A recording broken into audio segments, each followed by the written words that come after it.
you. Yeah, hello everyone. Let me first introduce myself. So yeah, my name is Alex Proskurin, and first of all, I'm the CEO of Machine Factory Technologies. So up till 2022, Machine Factory Technologies was a algorithmic trading company in traditional finance. So I'm basically from traditional finance space. Like what I did for all of my professional career was algorithmic trading, quantitative finance, and financial machine learning. So Machine Factory Technologies was operating in traditional markets. This year, we decided to pivot into crypto markets. So right now, Machine Factory Technologies is a quantitative asset manager in digital asset space. I'm also the co-founder and head of consulting at Hudson Thames. So the presentation here you can see is from Hudson Thames Quantitative Research. And what Hudson Thames does is that we create SaaS solutions for investment managers, algorithmic traders who want to speed up the process of research. So what we basically create are Python packages which help you to increase your development cycle in terms of researching new strategies.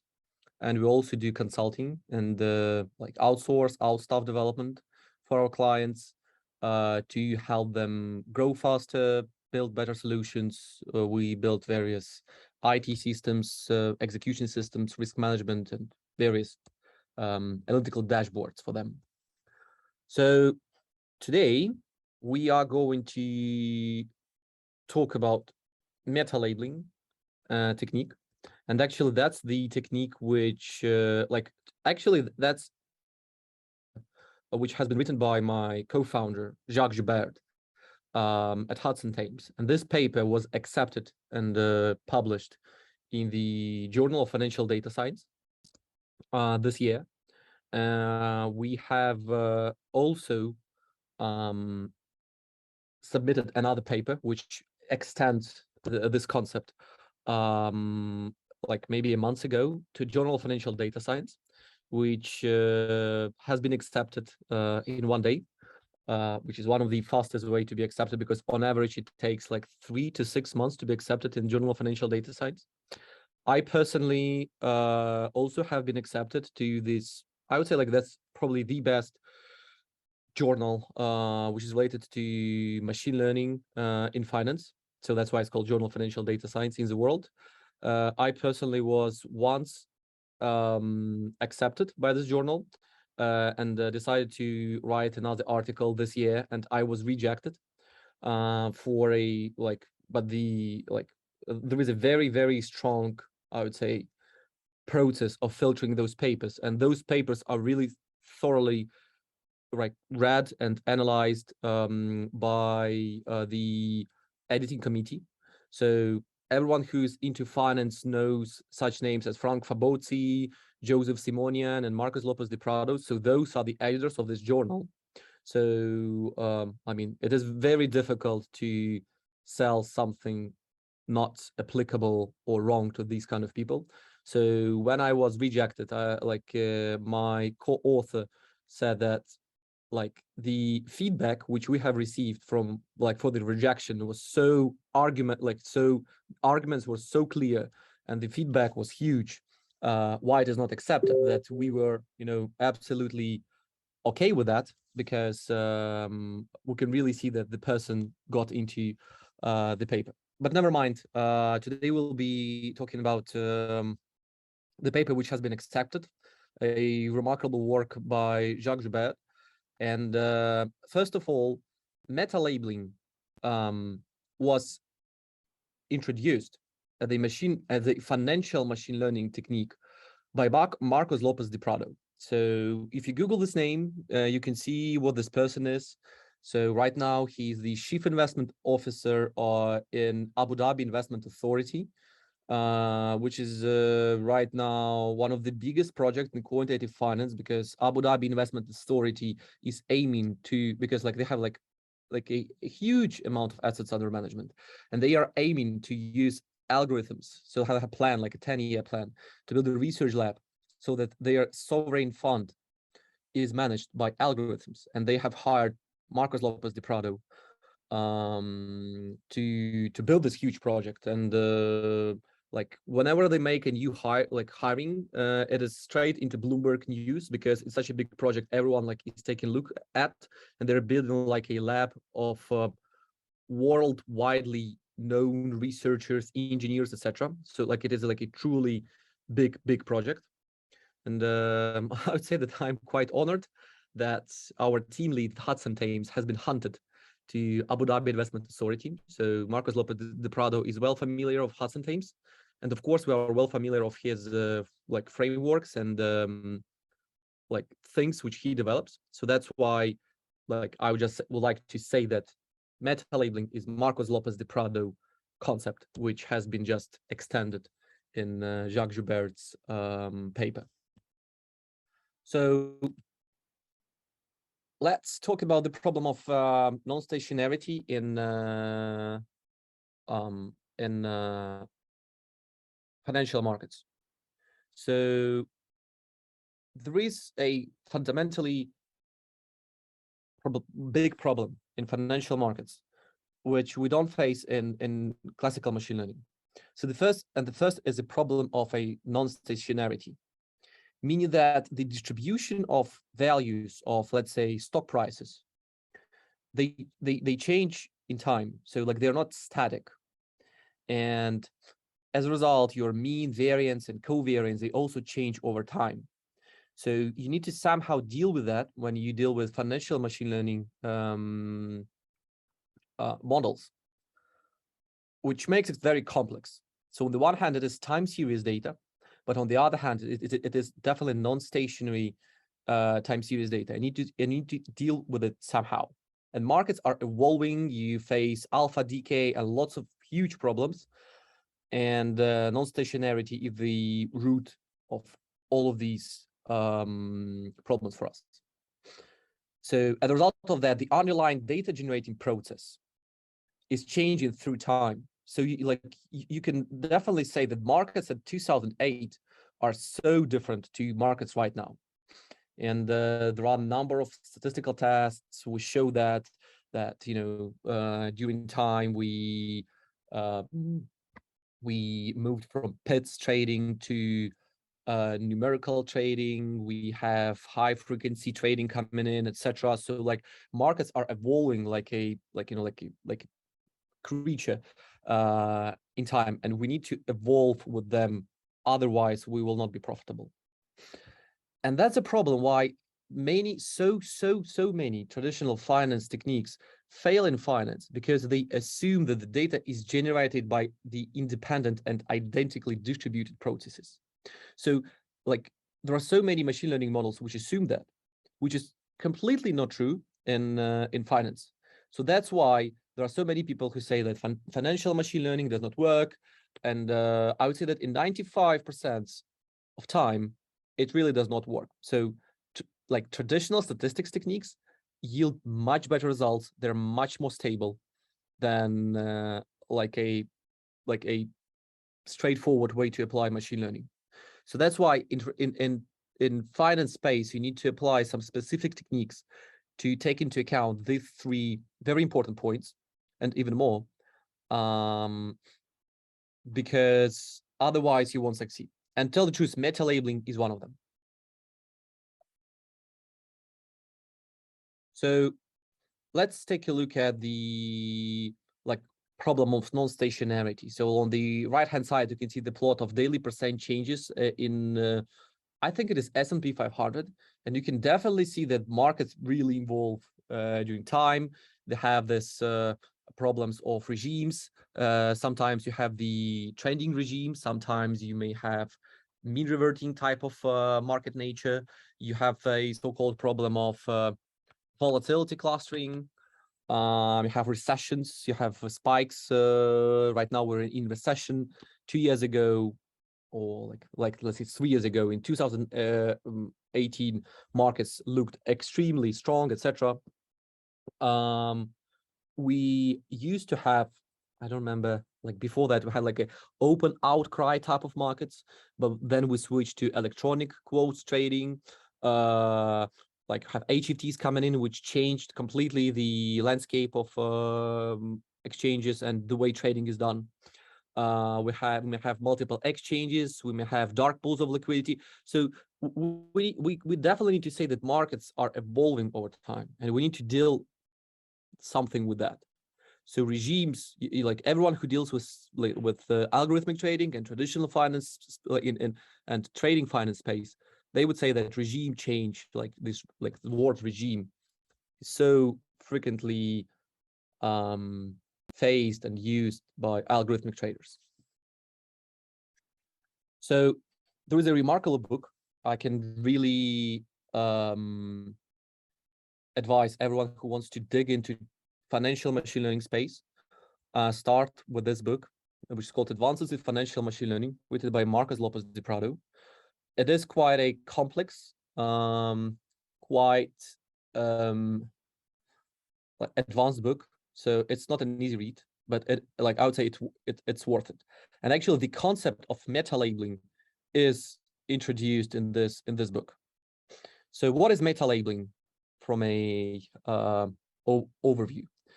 So meta labeling is the machine learning layer that sits on top of any base primary strategy to help size positions, filter out false positive signals, and improve metrics such as Sharpe ratio and maximum drawdown.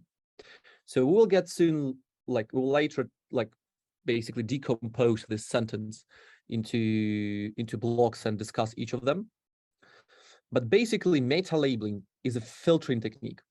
So meta labeling helps you to filter out those trades which are potentially unprofitable.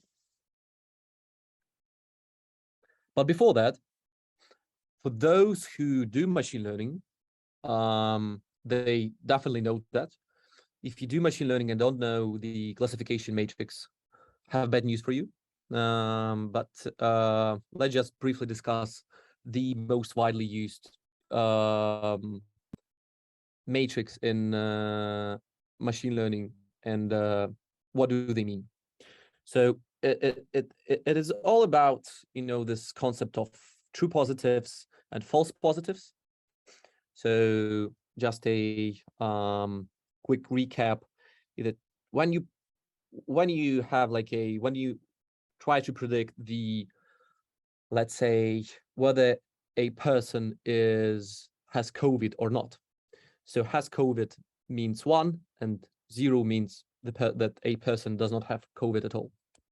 So the true positive means that the algorithm has predicted that a person has COVID and a person really has COVID. The false positive is that when the algorithm says that this person has COVID, but actually this person is completely fine and does not have COVID at all.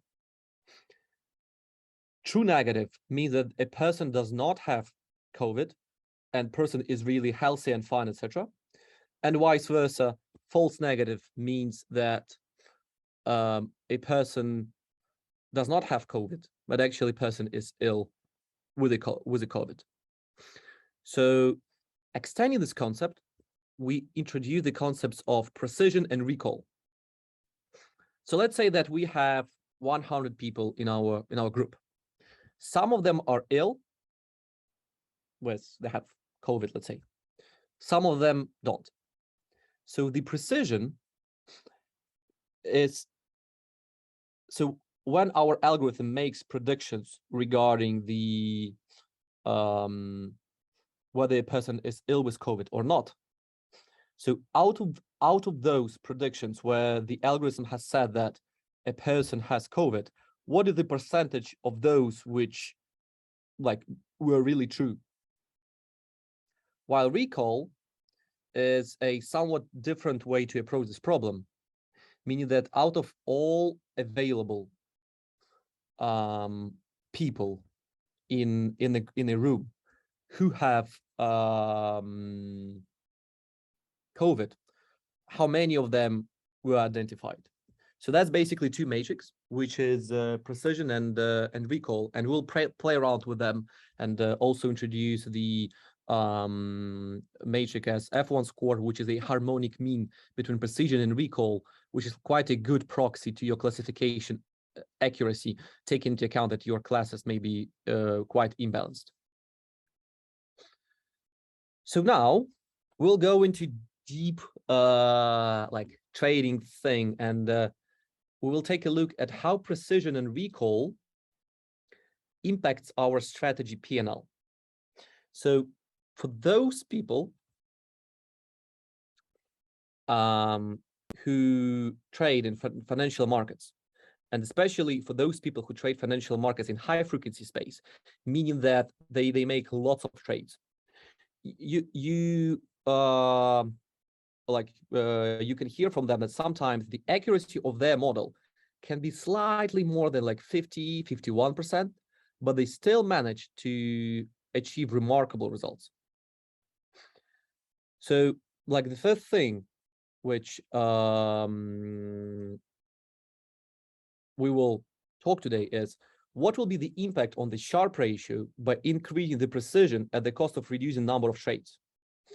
So like there are several like research articles which say that Sharpe ratio is first of all a function of precision, but not accuracy. And why Sharpe ratio is a function of precision, but not accuracy? Because imagine that you have like a 1,000 opportunities to trade. In financial markets, you have like a problem that when you enter the trade,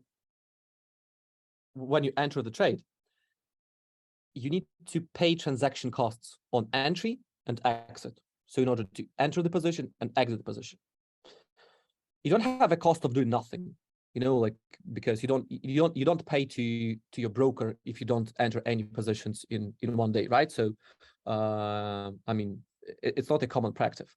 But if you decide to trade, you will pay those commissions.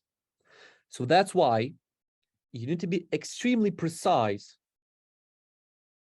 when you enter your position, because if you the moment which you create your trading order into the system, you will pay orders to your broker, and you will need to exit your position and pay orders to them.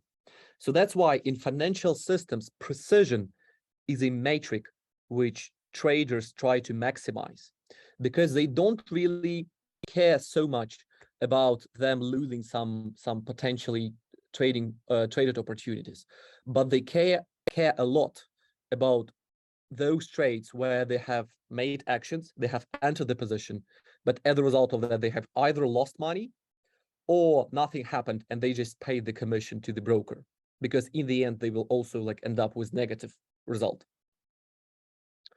The second thing is that each strategy has its own risk profile, and not all strategies can benefit from that.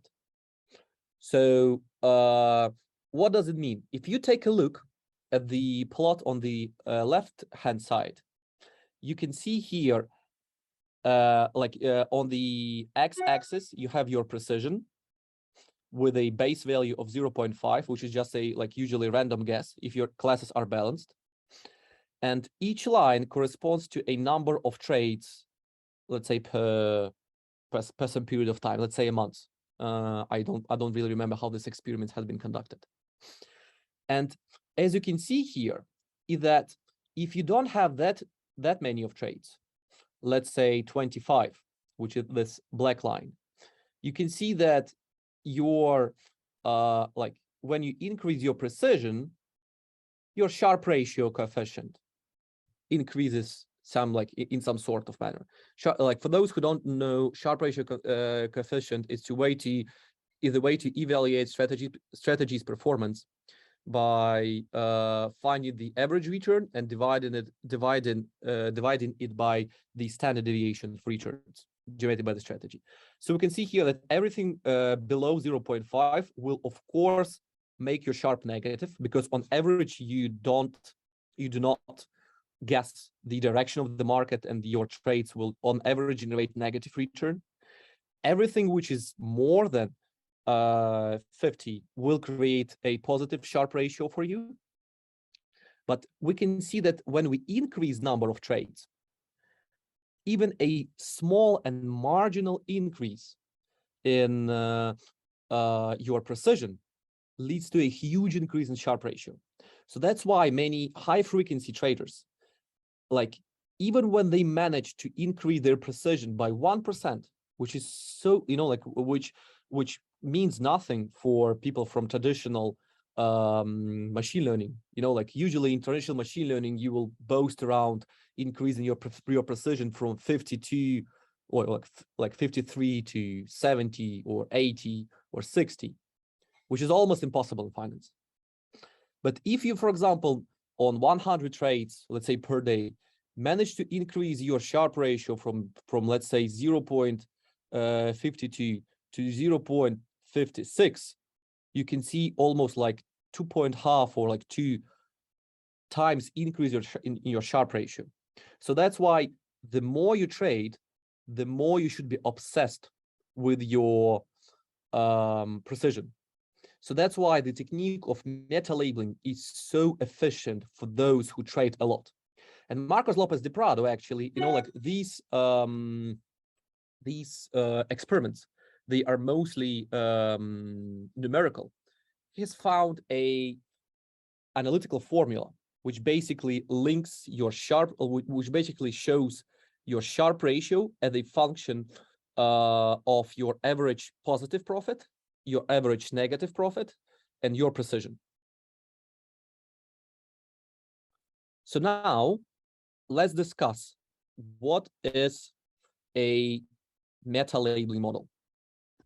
So imagine that you already have a strategy.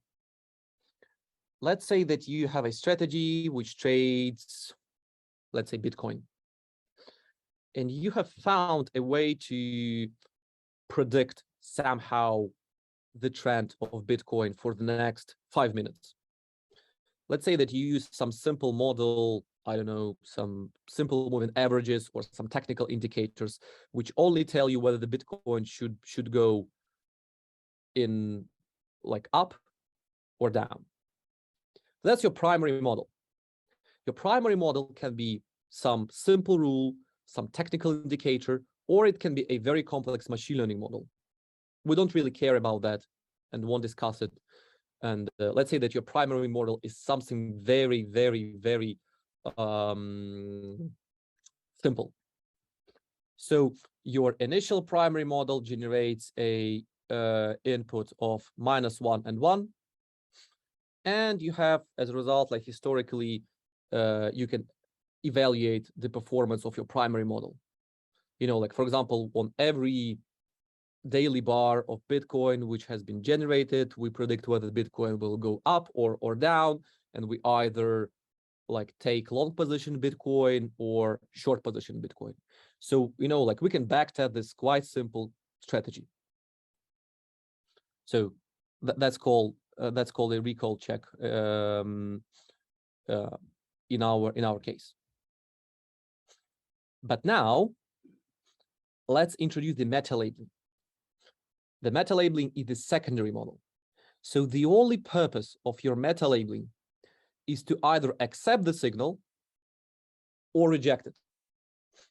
So instead of trying to maximize the quality of your trend model, what you do is that you accept that your trend model, let's say that your trend model generated like 53 good trades and 47 of bad trades. Like 53 of them are positive and 47 of them are negative. And that's the initial step. Now, what we want to do is we want to somehow filter out those negative trades, still preserving positives. So we don't want to increase the number of positive trades by 200. We just want to somehow decrease a number of negative trades, meaning that we would like to build some sort of machine learning model which will block those trades which will potentially lead to negative results, and just don't trade them. So when the system says go long into Bitcoin, the model will say, you know what, in these conditions, for example, when markets are too mean reverting and choppy and there is too much volatility in the markets, don't trade, don't do anything with that. So that's the machine learning model. So basically the prediction of your meta labeling model is either 0 or 1.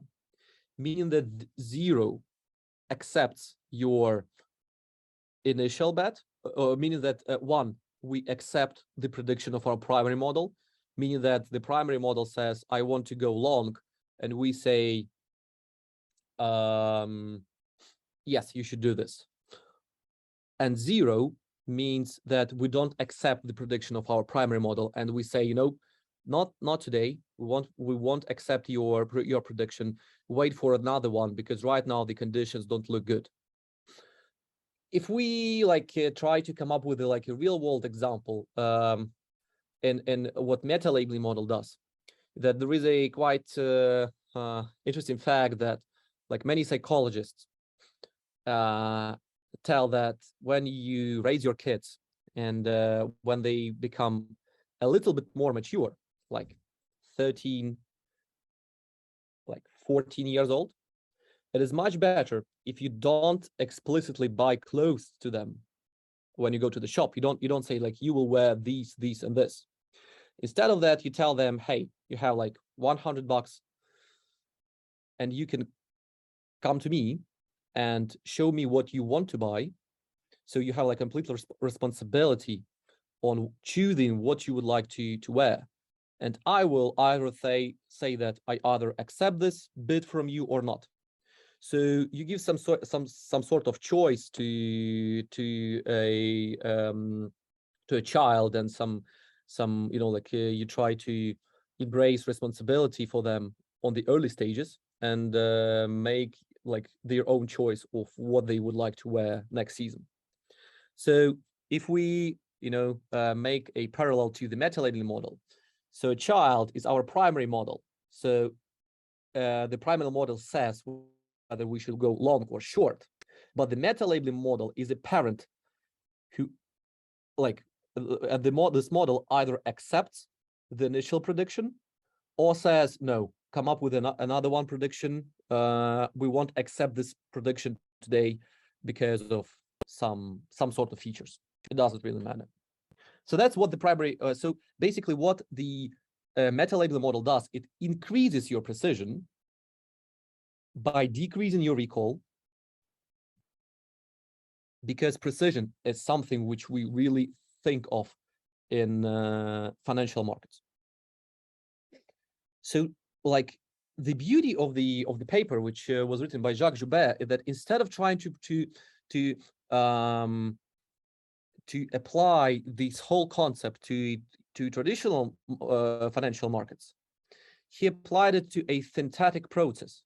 Because in order to come up with a good machine learning model for traditional markets, you really need to make hardcore feature engineering, and several companies spend years and up to 10 people of researchers coming up with good features which can create a good meta labeling model for some sort of markets. But we would like to answer the question whether really meta labeling concept can help us. And the best way to do this is to create an AR3 process. That's a controllable experiment. We definitely know how this process is being generated. And that's why, as a result of that, we can generate features for it. So basically, what we do here is we say that our process is being generated by so the next value of our price in our time series is a function of some constant and a sum of previous 3 values of this process. So only 3 previous values define what is the next value of our time series for the next day, plus some random noise, which of course can be changed. Why do we apply this to a synthetic process? That's a very important thing, because sometimes this random noise thing in financial markets can be so big, and it can be a function of so many things, that we are not able to build a good paper, because some features are good on crypto markets but not good on traditional finance markets. So we don't want to go deep into that. We just want to answer the question how efficient meta labeling concept is in a controllable experiment environment. So that's what we want to do. So what we do is that we create a controllable experiment of 1,000 trials. So we generate 1,000 simulations of AR3 process, each consistent of 1,000 observation each. So we have like 10,000 data points in 1,000 scenarios, which is more than enough. And what we would like to estimate, we say that our primary model is so-called a German power trend prediction model. German power trend prediction model is very simple. If today's value is bigger than the value of tomorrow, we go long. And if today's value is lower than value yesterday, we go short. So that's our super easy primary model. So actually, in this controllable experiment, sorry for that, we have a long only. So basically, if today's price is bigger than yesterday's, we will go long. Otherwise, we won't do anything. So we have a long only type of model. So what we would like to estimate is whether the meta labeling model is better, like will achieve greater results than the primary model. So first of all, we would like to see what are the increase in our classification matrix compared to primary model. So we can see the increase on average in 10% when we apply our meta labeling model on top of our primary model, because we will filter out several false positives, of course. Very important thing is that we use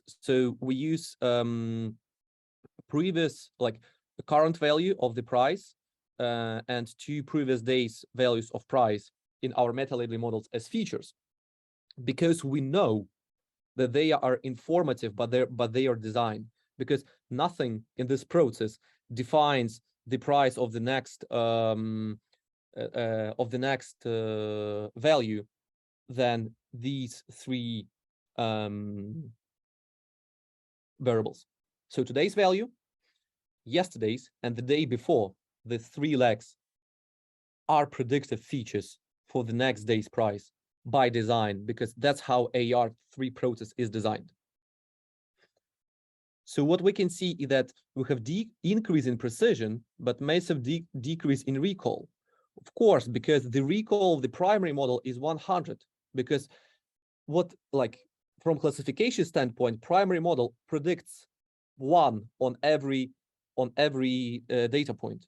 So of course it will have a recall of 100, but the precision of this model will be not that big.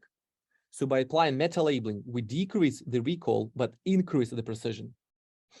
On the other hand, we can see that we increase the accuracy of our model, and we increase the F1 score and AUC, so-called statistics.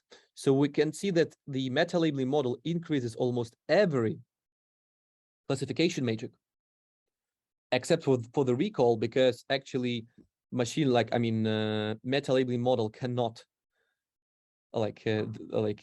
increase your recall, because it is like a filter out type of model. So inevitably, of course, we will cut off several positive traits, but the cost of but at a cost of cutting so many unprofitable trades will create the difference for us. But what is the most beautiful about this approach is we can take a look how this meta labeling model impacts your trading statistics. So we will compare 5 models. So the first one is BAH, which is which is buy and hold. So we basically, when we predict long, we long our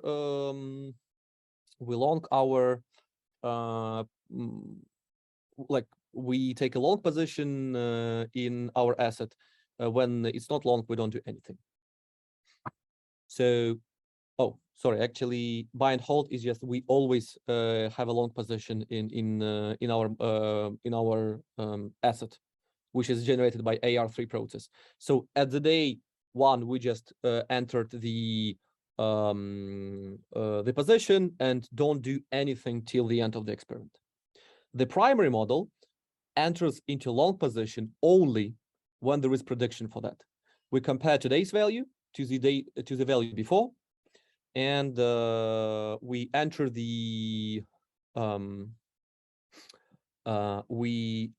enter the position into long.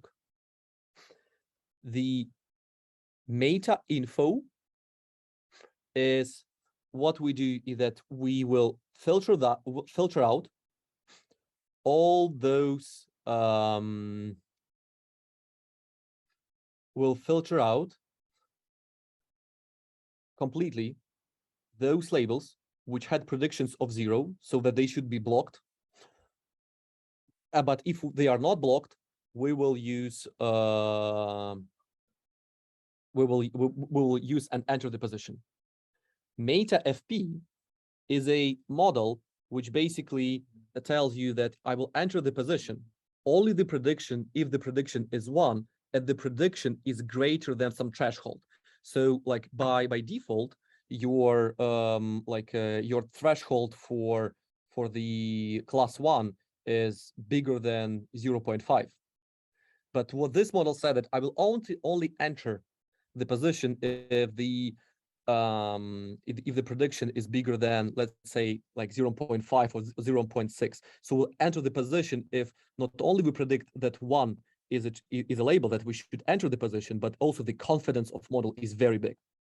And the final one is meta-sizing, is that what we do is that we will enter the model only if the prediction is 1, so like more than 0.5, but we will, like, the amount of asset we buy, so the size of our positions is a function of probability.